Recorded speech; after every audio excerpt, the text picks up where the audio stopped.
Volviendo con la cronología de esta historia, Semyonov como Ungern, si bien se oponían a los bolcheviques, no formaban parte del movimiento blanco ni reconocían la autoridad del almirante Alexander Kolchak, su líder nominal.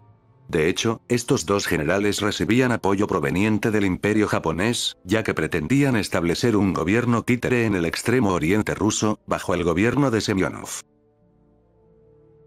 En el otoño de 1920, mientras eran libradas batallas entre el ejército blanco y rojo en los principales frentes, Ungern determina oportuno comenzar su propio proyecto: el establecer un imperio mongol.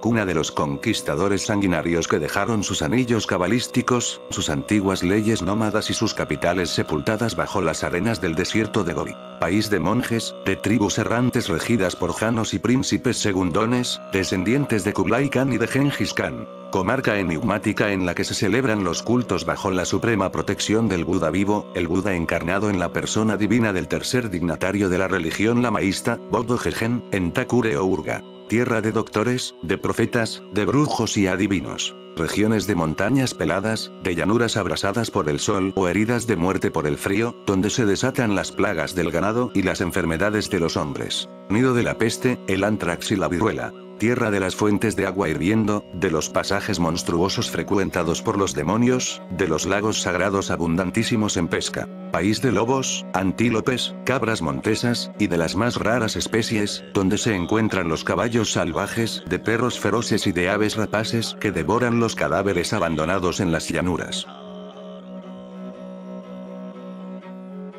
Impulsado por su utopía, Ungern von Sternberg se separa de Semyonov y forma una unidad integrada por cosacos, buriatos y rusos.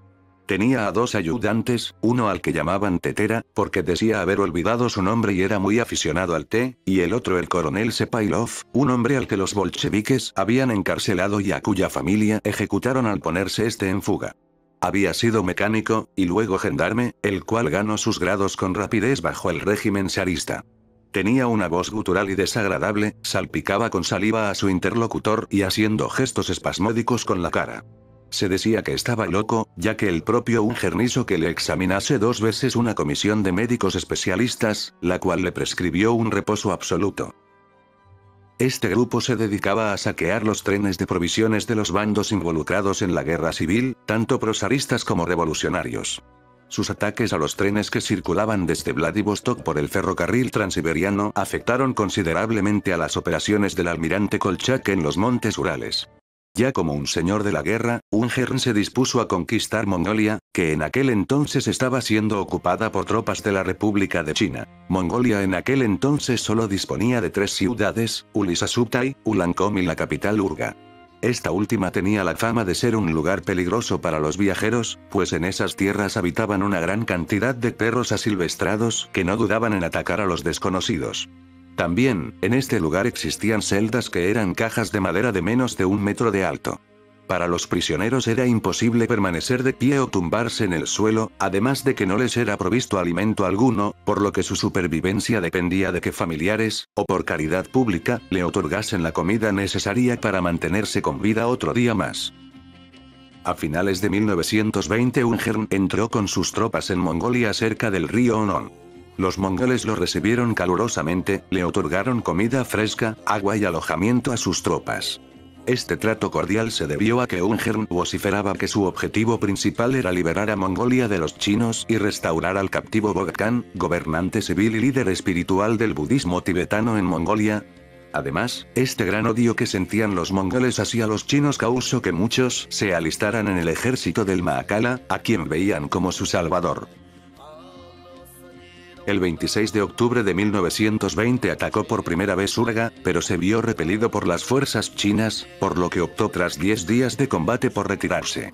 Se empezó a esparcir el rumor de que un ruso buscaba liberar el Kanato de Mongolia de los chinos y reponer la religión, por lo que logró nuevamente captar nuevos aliados.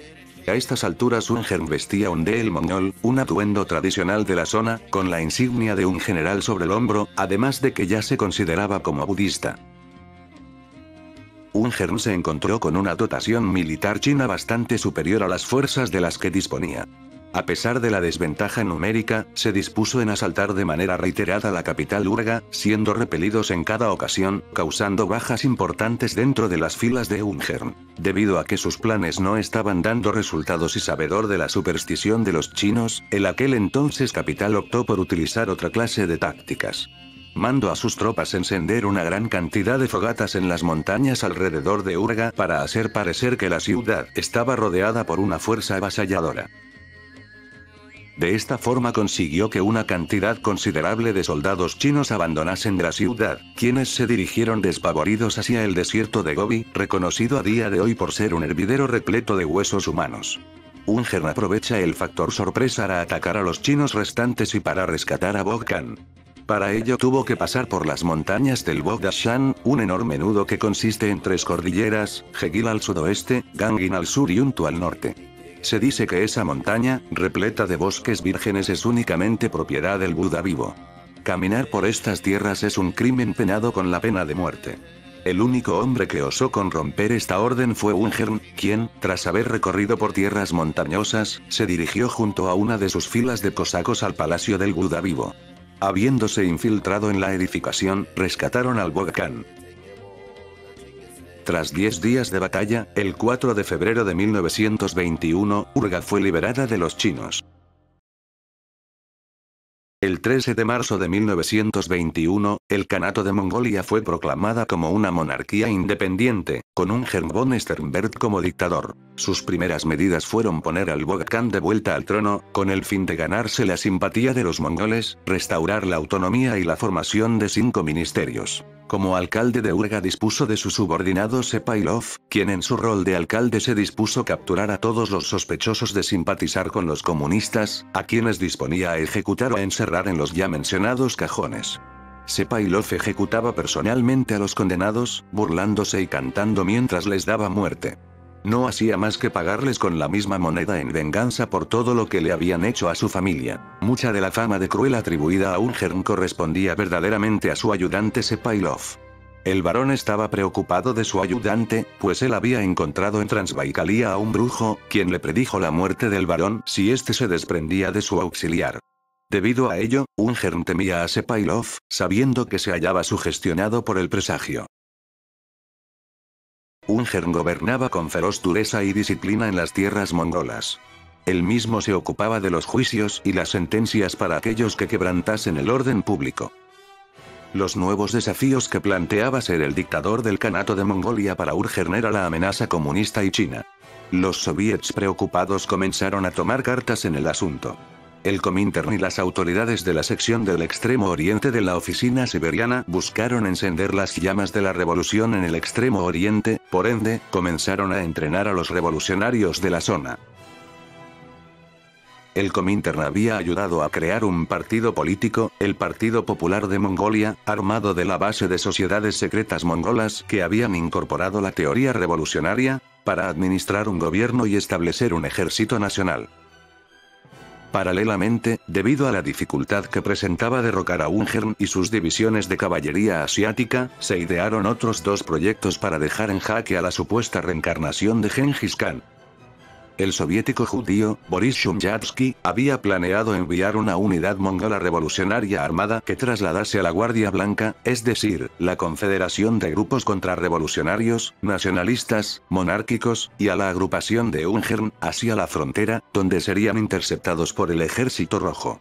Por otro lado, la República del Extremo Oriente, un estado colchono intermedio entre la Rusia soviética y el Imperio japonés, tuvo una estrategia completamente diferente, pues pidieron al Ejército Rojo avanzar hasta Urga.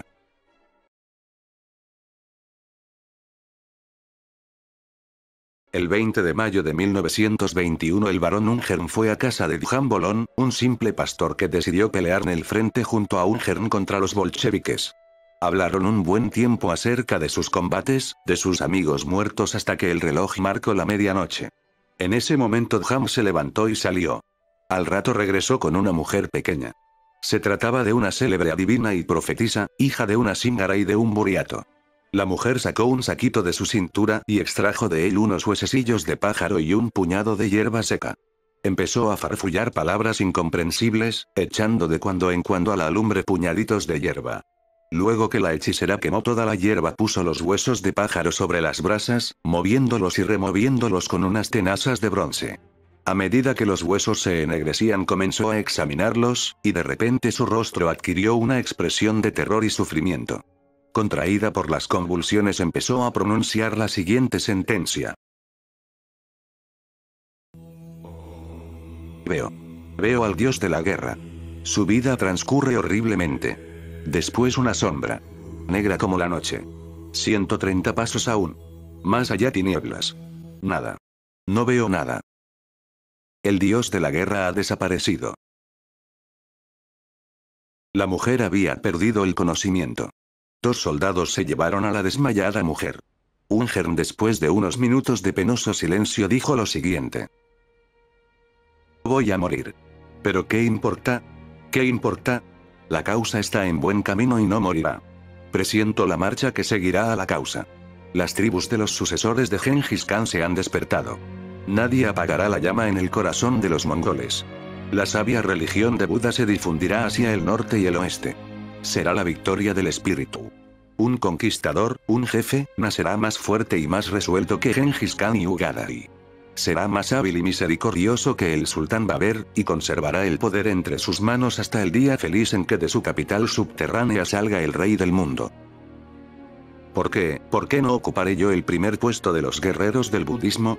¿Por qué Karma ha decidido lo contrario? Mas así ha de ser. Rusia debe primero lavarse del insulto revolucionario, purificarse en la sangre y la muerte. Tiempo después, tras perder una batalla a mediados de 1921, las divisiones de caballería de Ungern se va de Urga. Se dirigieron hacia Uitniriam en la parte central de Mongolia. Pero, el ejército rojo, el cual ya había ocupado Urga, condujo a Ungern hacia el norte, donde se encontraba una frontera entre Mongolia y la Rusia soviética. Viéndose completamente acorralado entre ambos lados de la frontera y con una clara desventaja posicional y numérica, el conocido como el dios de la guerra opta por seguir luchando de manera tenaz en contra de las tropas del enemigo. Finalmente, tras una ardua y desgastante resistencia, fue capturado y entregado al ejército rojo el 22 de agosto de 1921 por los mismos mongoles que él mismo había reclutado semanas antes.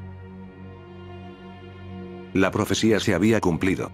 A las pocas semanas de aquella noche con la adivina, el barón Ungern, debido a la traición de sus oficiales, sería eliminado de la faz de la tierra. Antes de ser finalizado, Ungern se tragó un crucifijo que traía consigo, para evitar de este modo que cayera en manos de los bolcheviques.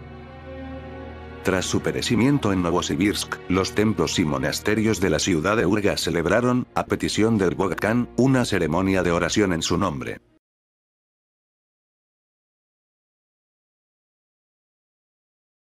Sin lugar a duda, el caso de Roman Ungern von Sternberg es fascinante.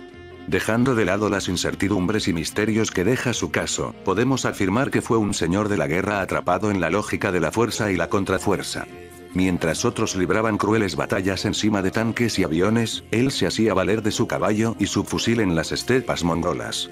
El estar empecinado únicamente en el combate, en la lucha permanente en la frontera, sin preocuparse de órganos de orden superior ni de un programa político sostenido por una visión que se extendiera más allá de los intereses estrictamente regionales, fueron algunos de sus errores que hicieron que no pudiese lograr su objetivo de crear un gran y duradero imperio. Ungern fue un hombre que defendió una vida que era inherentemente antidemocrática, reaccionaria y osada. Su descenso marca el fin del último gran guerrero y conquistador del mundo.